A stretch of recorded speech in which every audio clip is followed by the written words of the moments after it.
Hello everyone. आज हम पढ़ेंगे न्यूमेरिकल ऑफ कंपैरिजन मेंबर। इसका पिछले वीडियो क्या था हमारा, design step of comparison member. उससे पिछला वीडियो क्या क्या था, सामर्थ्य निकालने का स्टेप था। देखिए हम आज क्या पढ़ेंगे, किसका न्यूमेरिकल पढ़ेंगे, कंपैरिजन मेंबर का स्ट्रेंथ निकालना है ना। अब देखिए न्यूमेरिकल पढ़ते हैं। लिखा है कि एक असतत कोणीय संपीड़ांक में एक 75 mm गुणे 75 mm गुणे, देखिए छूट गया, 75 mm गुणे 8 mm कोणीय खंड का प्रयोग किया गया है। यदि इस संपीड़ांक की लंबाई 2150 mm है तो इसकी सामर्थ्य निम्न सिरा स्थिति के लिए ज्ञात करिए। एग्जाम्पल नंबर क्या है, फर्स्ट है। ठीक है, क्या कंडीशन दे रहा है कि सिरों पे एक एक रिवेट द्वारा जोड़ा गया हो।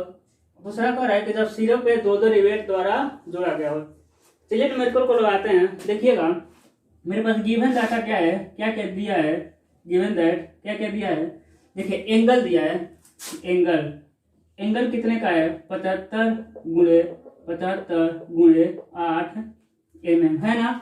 उसके बाद क्या दे रहा है, 75 गुणे 8 में कोणीय खंड का प्रयोग किया गया है। यदि इस संपीड़ांक की लंबाई यानी लेंथ दे रहा है आपका, लेंथ कितना दे रहा है आपका 2150 mm, लंबाई कितना दे रहा है 2150 mm, तो इसकी निम्न सिरा स्थिति के लिए सामर्थ्य ज्ञात करिए। देखिए पहला मेरा क्या दिया है कि जब सिरे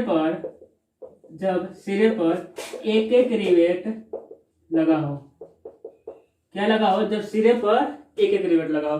अब समझिएगा, हम आप स्टेप याद करिए, हम स्टेप का देखिए क्विक रिवीजन कर दे रहे हैं। सामर्थ्य निकालने के स्टेप क्या था मेरा, पहला स्टेप था इफेक्टिव लेंथ निकालना है ना। इफेक्टिव लेंथ कैसे देखे थे, इंड कंडीशन सिरा स्थिति के आधार पर निकाले थे हम। उसमें क्या निकाले थे कि यदि सिरे पर एक एक रिवेट हो तो प्रभावी लंबाई वास्तविक लंबाई के बराबर, यदि सिरे पर दो दो रिवेट हो तो, या फिर दो से अधिक रिवेट हो, या फिर बेल्ट हो, तब प्रभावी लंबाई क्या होगा आपका, वास्तविक लंबाई गुणे 0.85 है ना। उसके बाद दूसरा स्टेप मेरा क्या था, स्टील टेबल से सेक्शन का गुणधर्म लिख लेना था। तीसरा स्टेप क्या था, न्यूनतम परिभ्रमण त्रिज्या है ना। यदि एक ही एंगल जुड़ा हुआ है तो डायरेक्ट हम क्या करते थे, स्टील टेबल से लिख लेना था। और दो दो यदि एंगल जुड़ा हुआ है तो √I मिनिमम अपॉन 2a, ए क्या है, cross sectional area of section, जो हम स्टील टेबल से निकाले, अभी आप देखेंगे सब कुछ। उसके बाद हमको निकालना था तनुता अनुपात, प्रभावी लंबाई अपॉन न्यूनतम परिभ्रमण त्रिज्या। उसके बाद हमको क्या निकालना होता है, अनुगेय संपीड़न प्रतिबल यानी परमिसिबल कंप्रेशन स्ट्रेस। उसको हम कैसे निकालते हैं, हम एक आया था मेरा अंतर्वेशन विधि द्वारा, स्टील टेबल से निकाल के फिर हम अंतर्वेशन विधि द्वारा निकालेंगे उसको।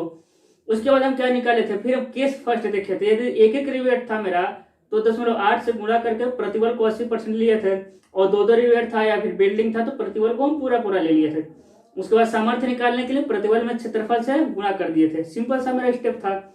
समझिएगा पहला स्टेप क्या था मेरा, स्टेप फर्स्ट, इसे स्टेप फर्स्ट क्या है, प्रभावी लंबाई है ना, प्रभावी संपीड़न उपांक की प्रभावी लंबाई, एक एक रिवेट लगा है तो वास्तविक लंबाई के बराबर कितना हो जाएगा, प्रभावी लंबाई 2150 mm है ना।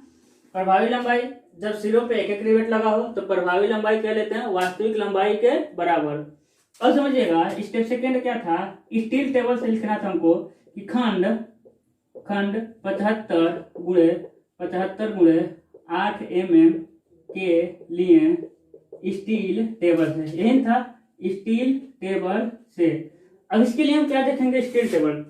देखिए आपको दो चीज आना चाहिए, या फिर आरसीसी हुआ, स्टील हुआ, एस्टीमेट हुआ, ठीक है। इस समय क्या आना चाहिए आपको, आरसीसी और स्टील में दो चीज आना चाहिए।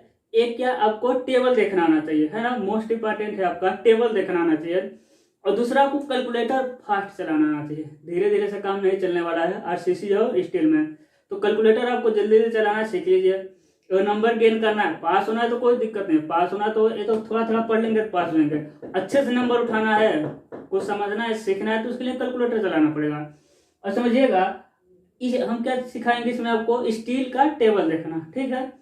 और चलिए हम आपको टेबल दिखाते हैं। मेरे पास देखिएगा थोड़ा पुराना बुक है, तो आप अगर तो देखिएगा ठक ठक के आवाज आ रहा होगा, बगल में थोड़ा कंस्ट्रक्शन का काम चल रहा है, ठीक है, तो बैकग्राउंड थोड़ा थोड़ा डिस्टर्ब हो सकता है। समझिए मेरे पास थोड़ा पुराना बुक है, ठीक है। तो आप अब अपने बुक में हम बताएंगे तो हो सकता है वही पेज हो या फिर इधर उधर पेज हो सकता है, एशियन पब्लिकेशन का है ना, एक दो नंबर इधर उधर पेज हो सकता है। अब जाइए 478 पे, कहाँ जाएंगे 478 पे, पेज नंबर 478 पे। अब क्या आपको मिलेगा देखने के लिए, आपको मिलेगा, देखिए यहाँ क्या मिला है, रोल्ड स्टील इक्वल एंगल है ना, उसमें आपको मिलेगा IS से 75 × 75 × 8 मिला ना। देखिए 75 75 8, इसका एरिया देखिए क्रॉस लिखा है, सेक्शनल एरिया, ठीक है। सेक्शनल एरिया हम जाएंगे 75 75 8 में तो कितना है 1129, ठीक है। अब समझिएगा है ना, तो हम यहाँ लिख लेंगे एरिया, एरिया कितना मिला आपको 1129 mm², ठीक है। अगला स्टेप मेरा क्या था, हमको भी और भी चीज की जरूरत पड़ेगा, जैसे क्या CX CY RV भी, जिसके भी चीज की जरूरत पड़ेगा हम यहाँ नोट कर लेंगे, ठीक है। हम स्टेप करते जाते हैं, जरूरत पड़ेगा तो हम नोट कर लेंगे। मैं स्टील टेबल तो मेरे पास है ही। अब समझिएगा अगला निकालते हैं न्यूनतम परिभ्रमण त्रिज्या। हम न्यूनतम परिभ्रमण त्रिज्या अब क्या बताए थे, यदि एक ही एंगल जुड़ा हुआ है तो डायरेक्ट हम कहाँ लिख देते हैं, स्टील टेबल से नोट कर लेते हैं। और दो एंगल जुड़ा हुआ है तो उसके लिए हम फार्मूला बताए थे। तो इसमें क्या है, सिर्फ एक ही एंगल, दो एंगल का तो नाम ही नहीं लिया है, एक ही एंगल जुड़ा है, तो हम क्या करेंगे डायरेक्ट स्टील टेबल से लिख लेंगे। लिखेंगे हम स्टील टेबल से, है ना, स्टील टेबल से। आप साथ साथ में बगल में मेरा डिजाइन स्टेप देखते रहिए, ठीक है। आपको डिजाइन स्टेप देखना आना चाहिए, समझिएगा। अब देखिए रेडियस ऑफ जाइरेशन मिलेगा आपको, ठीक है। देखिए मिल रहा है आपको, नहीं दिख रहा, देखिए क्या मिला है, रेडियस ऑफ जाइरेशन mm में, है ना। अब देखिए अब जाइए 75 75 8 पे, 75 75 8, देखिए जाएंगे तो रेडियस ऑफ जाइरेशन 7 और 8 में 2, एक रेडियस ऑफ जाइरेशन RX RY, एक RVB है या फिर RZ कह सकते हैं, RVB को भी वो लिख दिया RYY, लेकिन ये क्या है मेरे लिए RVB है, ठीक है। तो जाइए 75 75 8 में देखिए 2 मिलेगा, एक मिलेगा आपको 22.8, ठीक है, और दूसरा क्या मिलेगा 14.5, ठीक है। क्या मिला है 22.8 और 14.5। तो हम आपको क्या बताएं कि न्यूनतम परिभ्रमण त्रिज्या, है ना, आपके लिए क्या है न्यूनतम परिभ्रमण त्रिज्या, यही तो चाहिए न्यूनतम परिभ्रमण त्रिज्या। तो कितना था देख लें, 22 था 14.75 75 8 के लिए हो जाएगा आपको 14.5।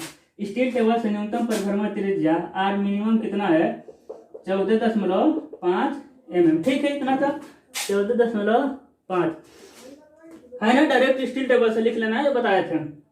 और समझिएगा इसी को हम कहते हैं RVB दिया होगा, लेकिन मिस प्रिंटिंग RYY दे दिया है ना, और RVB बना लीजिएगा। और देखिए जैसे न्यूनतम परिभ्रमण त्रिज्या निकाले, दिख रहा कहीं छोटा तो नहीं लिख रहा है, ठीक है।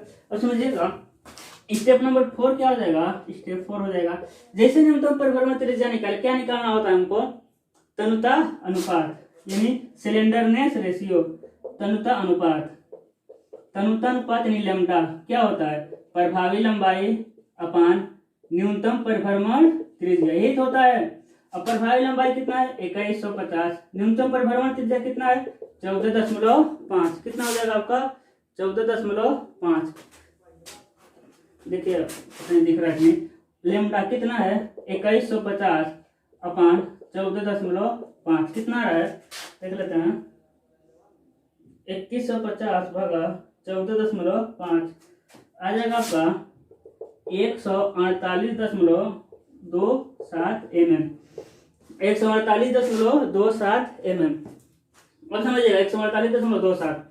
अब आपको 148.27 तनुता अनुपात के लिए आपको क्या निकालना पड़ेगा, अनुगेय संपीड़न प्रतिबल यानी परमिसिबल कंप्रेशन स्ट्रेस, है ना, स्ट्रेस। अब हम फिर स्टील टेबल जाएंगे, स्टेप 5 क्या है, अनुगेय संपीड़न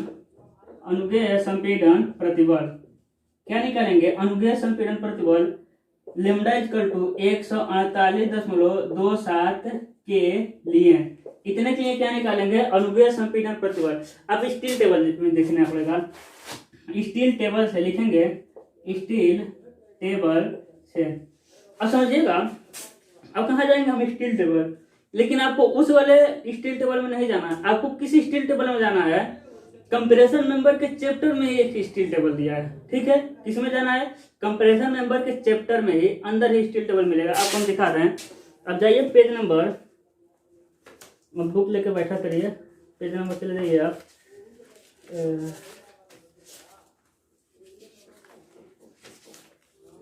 168 पे, ठीक है। अब देखिए पेज नंबर 168 पे आइए, क्या मिलेगा आपको, देखिए तनुतानुपात मिला, दिख रहा है तनुतानुपात। यहाँ क्या दिख रहा है, अनुगे अक्षीय संपीड़न प्रतिबल न्यूटन प्रति mm स्क्वायर में।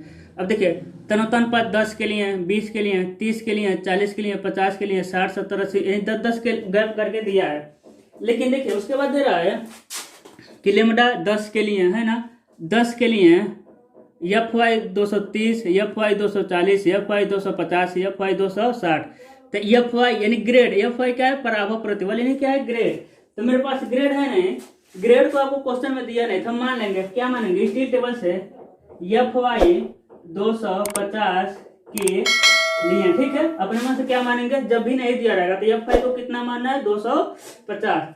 अब देखिए बुक, अब स्टील टेबल देखेंगे तो तनुतानुपात, देखिए अब यहाँ देखेंगे तो क्या मिलेगा, समझ लीजिए।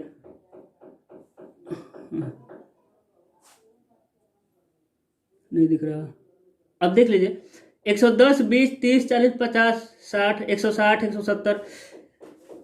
कहने का मतलब है कि आपको कितने तनुतानुपात के लिए मिला है। देखिए 148.27 के लिए चाहिए हमको प्रतिबल, लेकिन आपके जो टेबल है उसमें देखिए लेमडा इक्वल टू 140 के लिए, और बता रहे लेमडा इक्वल टू 150 के लिए, सिग्मा AC। अब समझिएगा आपको चाहिए कितना, लेमडा इक्वल टू 148.27 के लिए क्या चाहिए, अनुगेय संपीड़न प्रतिबल। लेकिन स्टील टेबल में कितना मिला है, 140 के लिए मिला है। स्टील टेबल में कितने के लिए दिया है, 140 के लिए दिया है और 150 के लिए। तो हम क्या करेंगे, जितना मेरा लेमडा आएगा उससे ये 10, उससे पहला वाला देखेंगे लेमडा कितना है, और उससे लास्ट वाले, उसके आगे वाला और पीछे वाले को नोट कर लेंगे। जैसे 148 दिया है तो उसके आगे वाला क्या आएगा, 140, उसके बाद वाला क्या आएगा, 150, है ना। तो हम लिखेंगे 140 के लिए लेमडा, 140 के लिए सिग्मा AC और 150 के लिए सिग्मा AC।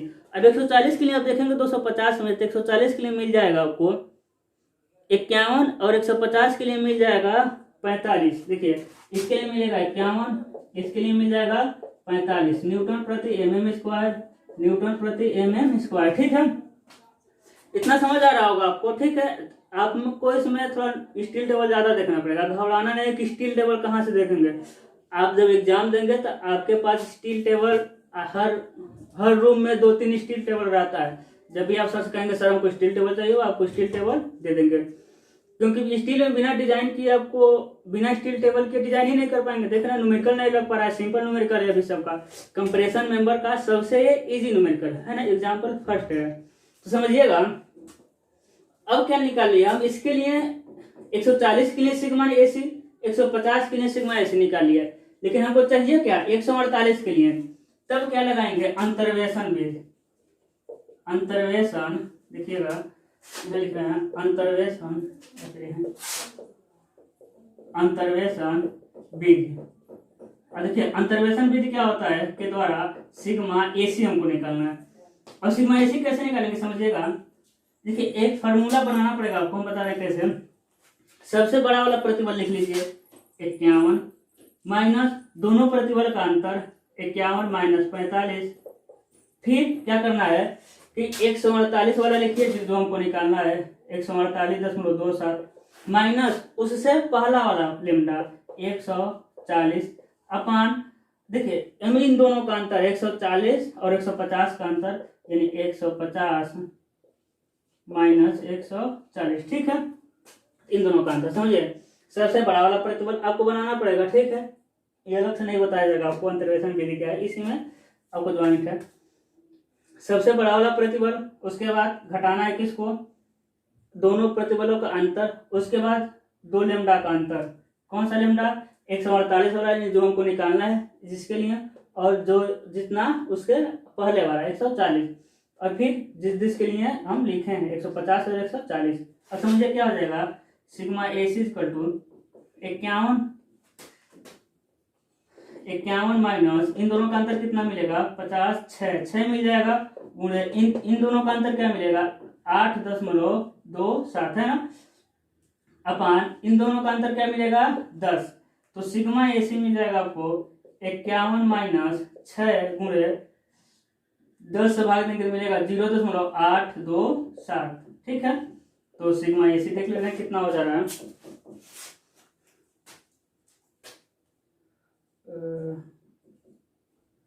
0.827 हो जाएगा आपका 51 माइनस 4.962, क्या हो जाएगा 4.962।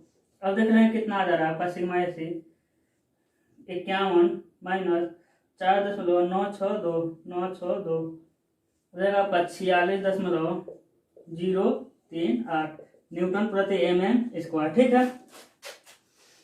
है ना। अब समझिएगा, अभी हम क्या निकाले, हम स्टील टेबल से अंतर्वेशन विधि द्वारा क्या निकाले हैं सिग्मा एसी का मान। लेकिन हम क्या करते हैं अभी सिग्मा एसी को हम रिड्यूस करते हैं, क्यों, क्योंकि किनारों पर मेरा क्या लगा है एक रिवेट लगा है, उसके लिए हम प्रतिबल कितना लेते हैं 80%, यानी 0.8 से गुणा करते हैं।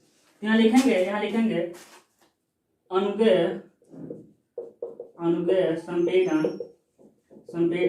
प्रतिबल कितना मिलेगा, समझिएगा 10.8 गुणे एक कितना है 46.038। ठीक है, तो कैलकुलेट करके बताते हैं कितना है।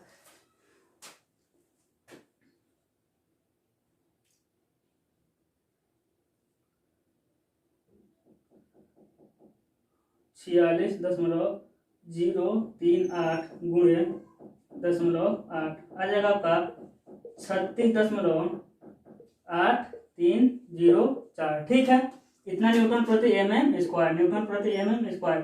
अब सामर्थ्य क्या हो जाएगा, अब संपीड़न अवयव का सामर्थ्य क्या मिल जाएगा आपको, प्रतिबल गुणा क्षेत्रफल। आपको प्रतिबल पता है ना 36.83, यही तो प्रतिबल है, इंटू देखिए 21 में आएगा, हम 2 ही अंक ले रहे हैं, आ जाएगा आपका न्यूटन प्रति mm² में। ठीक है, अब देखिएगा क्षेत्रफल कितना है इसका, क्षेत्रफल आप स्टील टेबल से निकाले होंगे, ठीक कहाँ है यहाँ 1138 है ना, तो लिख दीजिए आप 1138 mm²। देखिए कितना आ रहा है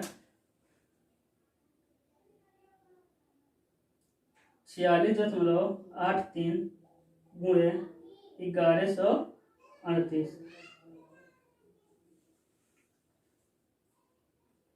36 है ना, 36.83 गुणे 1138 कितना रहा 41.91। ठीक है, किलो न्यूटन, न्यूटन में आराम किलो न्यूटन में चेंज कर दिए 41.92। ठीक है, अब समझिएगा आपको क्या था, न्यूमेरिकल नंबर फर्स्ट था 41.91।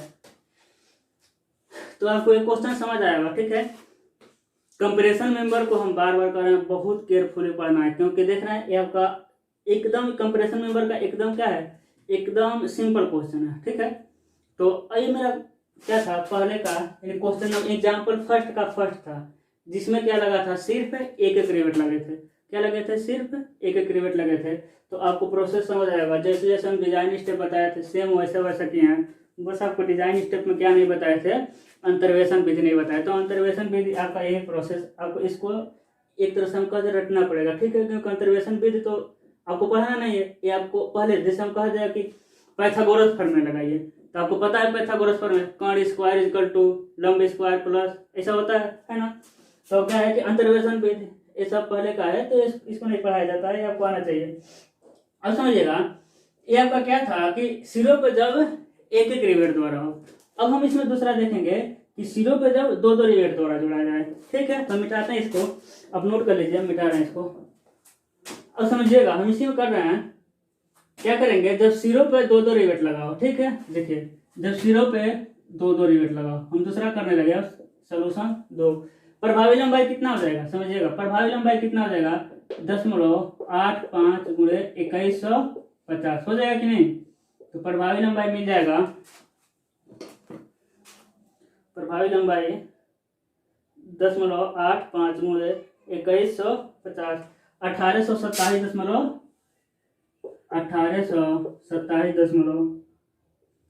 mm। ठीक है। अब देखिए अखंड 75 75 8 के लिए स्टील टेबल से क्या निकालें, स्टील टेबल से एरिया कितना है 1138। ठीक है। अब देखिए इसके बाद हमको मिटाना पड़ेगा।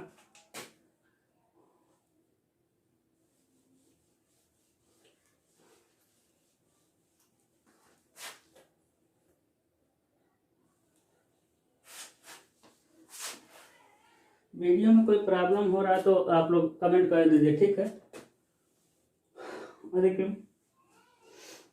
अब देखिए एरिया तो मिल गया, इसमें तो कोई दिक्कत नहीं। प्रभावी लंबाई 2 रिवेट लगा होता है तो 0.85 गुणे वास्तविक लंबाई और स्टील टेबल से वही आएगा। अच्छा न्यूनतम परिभ्रमण त्रिज्या क्या होता है स्टील टेबल से, जब एक ही एंगल जुड़ा है तो स्टील टेबल से आर मिनिमम है ना, R minimum equal to 14.5 mm। कहाँ से लिखे हम स्टील टेबल से, ये भी आपको देखना बता दिए स्टील टेबल से।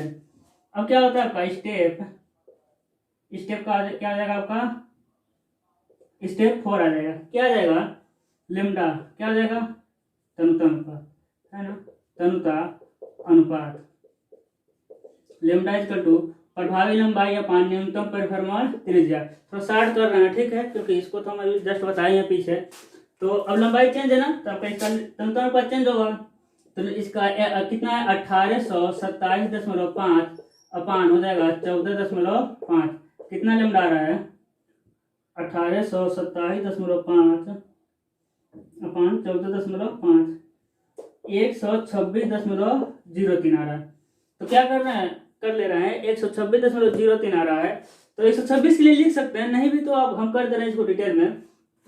तो लिख ले रहे हैं लेमडा इक्वल टू 120 के लिए है ना, लेमडा 120 के लिए, लेमडा 130 के लिए। हम क्या बताए थे जिसके लिए निकालना है उससे हम एक पहले लिखेंगे, पहला वाला देखेंगे और उसके बाद वाला साइड में देखेंगे। क्या मेरा स्टेप है स्टेप 5 क्या है प्रतिबल, यानी अनुगेय संपीड़न प्रतिबल। आपको क्या हेडिंग डालना है अनुगेय संपीड़न प्रतिबल। लेमडा 120 के लिए कितना हो जाएगा और लेमडा 130 के लिए। तो फिर आप साड़ी में जाइए, साड़ी कितना था 168। ठीक है, लेमडा 120 के लिए लेमडा 130 के लिए। देखिए साड़ी दिखा रहे हैं आपको 120 के लिए कितना है 250 में 64 है। ठीक है, और 120 के लिए कितना है 120 के लिए 64 और 130 के लिए कितना है 57 है ना। तो 120 के लिए कितना है मेरा 64 और 130 के लिए कितना है 57 न्यूटन प्रति mm स्क्वायर, न्यूटन प्रति mm स्क्वायर। ये कहाँ से लिए हैं सारणी से। अब हम क्या लगाएंगे आपको पता है, अब क्या लगाने वाले हैं हम अंतर्वेशन विधि। अंतर्वेशन विधि लगाइए समझिएगा, यानी अंतर्वेशन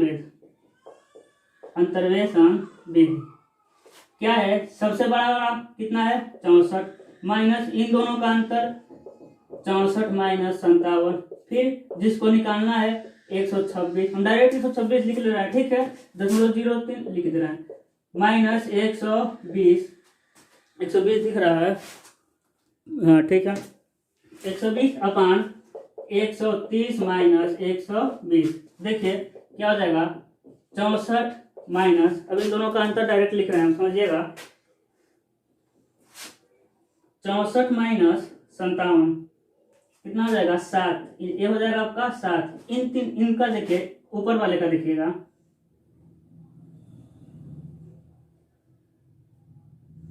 126.03 माइनस कितना है 120 है ना 120 6 ये कितना आ रहा है 6.03 और नीचे 10 से भाग देंगे तो आ जाएगा 6.03 है ना, 10 इधर आ जाएगा।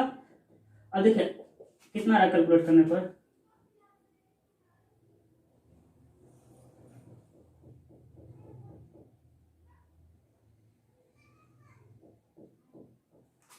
64 माइनस 4.221 टोटल कितना हो जाएगा 64 माइनस 4.211 59.78 न्यूटन प्रति एम स्क्वायर। ठीक है दिख रहा है। अंतर्वेशन विधि द्वारा निकालने से कितना आया है 59.78। और समझिएगा, अब फिर हम जाएंगे, अब देखिए जब ये सेकंड है ना, जब सिरे पर दो रिवेट लगाओ। देखिए एलेम्डा किसके लिए है, एफ वाई साड़ी से एफ वाई 250 के लिए है ना, एफ वाई 250 के लिए। अब जब दो रिवेट लगाओ, क्योंकि हम पहले ही जानते हैं किसके लिए कर रहे हैं, सेकंड नंबर क्वेश्चन है, सिरों पे दो रिवेट लगाओ। जब दो रिवेट लगाओ तो अनुगेय संपीड़न प्रतिबल किसके बराबर हो जाता है, जो निकाले हैं, यानी 59.78 का, है ना। वही एक रिवेट लगा था तो पिछले में किससे गुणा किए थे, 0.8 से गुणा करके उसको लिया थे, नहीं रिड्यूस किए थे। अब समझिएगा, सामर्थ्य यानी संपीड़न अवयव का सामर्थ्य क्या निकलेगा, प्रतिबल गुणे क्षेत्रफल। प्रतिबल कितना है 59.78 और सामर्थ्य कितना है प्रतिबल, क्षेत्रफल कितना है 1138। प्रतिबल गुणे क्षेत्रफल तो हो जाएगा आपका 59.78 गुणे 1138 कितना रहा आपका 68.02 किलो न्यूटन। 68.02 kilo Newton. समझिएगा, अब आपको कुछ दिख रहा होगा, देखिए आपको क्वेश्चन देखिए, पहला न्यूमेरिकल हम बहुत अच्छे समझाएं, डिटेल में समझाए हैं, और दूसरा न्यूमेरिकल क्या किया है कि थोड़ा हम आपके तरफ ज्यादा ध्यान न देकर बोर्ड की तरफ ध्यान दिया, क्योंकि वीडियो ना एक ही न्यूमेरिकल के लिए ज्यादा लंबा हो जाएगा। तो समझिएगा क्या किया, प्रभावी लंबाई खंड काट लिख लिए हैं स्टील टेबल से, न्यूनतम परिभ्रमण त्रिज्या सेम पहला स्टेप है ना, फिर तन्यता अनुपात निकाल लिए, कुछ तो नहीं किए हैं, सब वही है। फिर इसमें अंतर कहाँ है, दो रिवेट लग गया है तो यहाँ 0.8 से गुणा नहीं किया। अब देखिए आपको कुछ दिख रहा होगा, हम इसको इसीलिए नहीं मिटाए हम कि जब एक रिवेट लगा था सिरे पे तो उसका सामर्थ्य कितना आया था 41। जैसे ही हम क्या किए हैं, सिरे पर कितना रिवेट लगाए हैं, दो रिवेट लगाए हैं, सामर्थ्य कितना आ गया है 68.02 यानी 68 किलो न्यूटन का। तो आपको पता चला है रिवेट ज्यादा बढ़ाने से उस मेंबर का क्या हो रहा है, सामर्थ्य बढ़ रहा है ना। तो ये आपका क्वेश्चन बन जाएगा कि जब रिवेट का सामर्थ्य कैसे बढ़ता है, या फिर वो पूछ देगा कि जब सिरों पे दो रिवेट लगा देंगे तो सामर्थ्य बढ़ेगा या फिर घटेगा। तो आपको दिख रहा था 41 था किसके लिए, जब सिरों पे एक रिवेट था, ये वाला किसके लिए है, दो रिवेट। और एक बात कि आप लोगों का इसमें आ रहा था कि स्टील का ड्राइंग शुरू करिए, तो देखिए क्या है कि आप तो आ गए 6th सेमेस्टर में, तो आप समझिएगा जब आप पढ़ेंगे आरसीसी, तो आरसीसी का ड्राइंग आपको कब समझ आया होगा, जब आरसीसी का बेसिक चीज पढ़ ले जाओगे। क्या क्या, जैसे बेंट अप बार क्या होता है कि नहीं, एंकर क्या होता है, वर्टिकल स्टीरअप क्या होता है, तब तो आरसीसी का ड्राइंग आपको अच्छे समझ आएगा। तो सबसे पहले आपको क्या पढ़ना पड़ेगा, आपको स्टील अच्छे से, क्योंकि हम कर देंगे अभी कॉलम फुटिंग, अभी हम स्टील का ड्राइंग पढ़ाए हैं, आपसे हम कर दें कॉलम फुटिंग, तो आपको पता ही नहीं कॉलम फुटिंग क्या है ना। तो ये सब चीजें कब पढ़ना है, जब आप पूरा अच्छे से कंप्लीट कर लीजिए क्या, स्टील को, है ना। जैसे कि कॉलम फुटिंग होता है, कॉलम बेस होता है, तो स्टील में बहुत नए नए टर्म मिलेंगे, तो आपको कब समझ आएगा, जब आप अच्छे से पढ़ लीजिए, ठीक है। तो अभी आप क्या पढ़ना है, कंपैरिजन मेंबर में थोड़ा टाइम लगेगा, क्योंकि न्यूमेरिकल कॉम्प्लिकेटेड होते हैं। उसके बाद हम शुरू कर देंगे बीम, ज्यादा कुछ नहीं बचा है लेकिन थोड़ा लेंथी चैप्टर है। उसके बाद हम पढ़ेंगे बीम के बाद आपका अगला चैप्टर है कॉलम फुटिंग। तो हम कॉलम फुटिंग कैसे पढ़ा जाएगा, कॉलम फुटिंग के लिए लाइव रहना पड़ेगा, क्योंकि हम आपको दिखाएंगे कि देखिए इस नंबर पेज में इस तरह देखिए फिगर को, ये चीज है, तब आपको ज्यादा समझ आएगा। आपका कमेंट आएगा, हम यहाँ से लाइव रहेंगे तो ज्यादा हम लोग इंटरेक्शन कर पाएंगे, समझ आएगा, ठीक है। तो लाइव रह के पढ़ाएंगे तो कुछ दिन वेट करना पड़ेगा, क्योंकि सब्सक्राइबर अभी धीरे धीरे बढ़ रहे हैं, तो थोड़ा आप लोग भी शेयर करिए कि सब्सक्राइब आए उस पर, तो सब्सक्राइबर बढ़ेंगे तभी हम लाइव ज्यादा आ पाएंगे, ठीक है। तो हम लोग कुछ नहीं छूटने वाला है, स्टील भी पढ़ेंगे, ड्राइंग भी पढ़ेंगे, एस्टीमेट भी पढ़ेंगे, ठीक है। एस्टीमेट में आपका बिल्डिंग चल गया है, रोड हो गया है, रोड का भी कुछ 2 नंबर बाकी है। उसके बाद रेट एनालिसिस पढ़ाएंगे, उसके बाद कुछ नहीं है बाकी है, तो हम कुछ छूटने वाला नहीं है। अभी हमारे पास बहुत टाइम है, अभी टाइम बचेगा भी, उसके लिए हम क्या करेंगे, हम सबका एक बार रिवीजन भी करेंगे, तो घबराना नहीं है। यह है कि ईमानदारी से आप बस पढ़ते रहिए, धीरे धीरे सब अच्छा होगा, ठीक है। तो ओके।